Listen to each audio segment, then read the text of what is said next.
Okay, so before we switch gears a little to your second book, I guess I wanted just to check if there's any Q&A from the audience. And let me just pick out a few questions that have been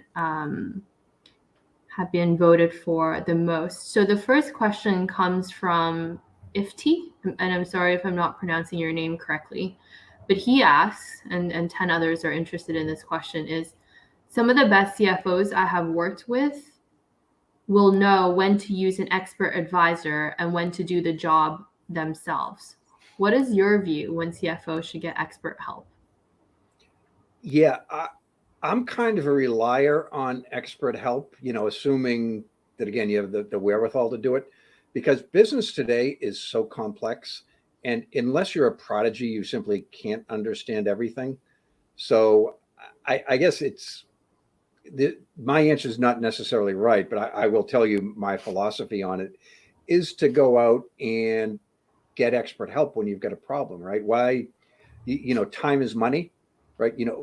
Why spend 2, 3 weeks trying to learn to solve a problem when you can spend, a few $1,000s and bring an expert who, does that kind of thing for a living and will do it better than you, and you can sort of focus on your core business of growing and leading your company. So I'm a philosopher of getting a lot of expert help. And you'll recall when I mentioned the secrets of rockstar CFOs, one of the habits is to learn continuously. And that's kind of part of it, right?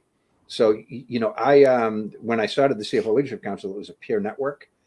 And it's a beautiful thing, right? If you've got a problem and you have like a network of your peers, uh, reach out to them. Chances are, like in our group, and I hope I'm not promoting the group because that's not my intent, but there's like 1,800 CFOs. So if you're faced with an interesting challenge that it's not obvious, ask the community.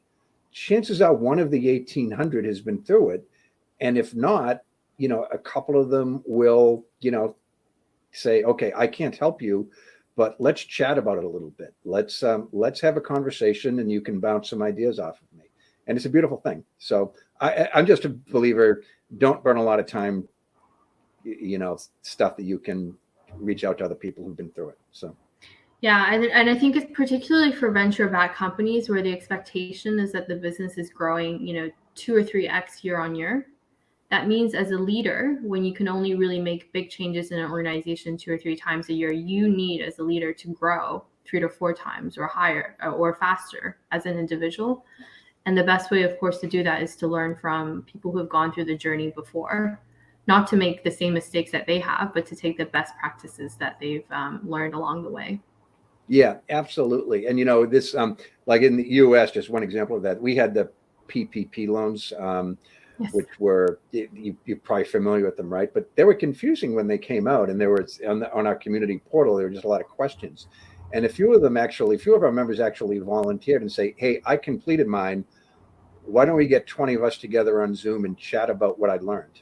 And you don't have to make the same mistakes as I do. So don't repeat mistakes, right? Find smart people and learn from them."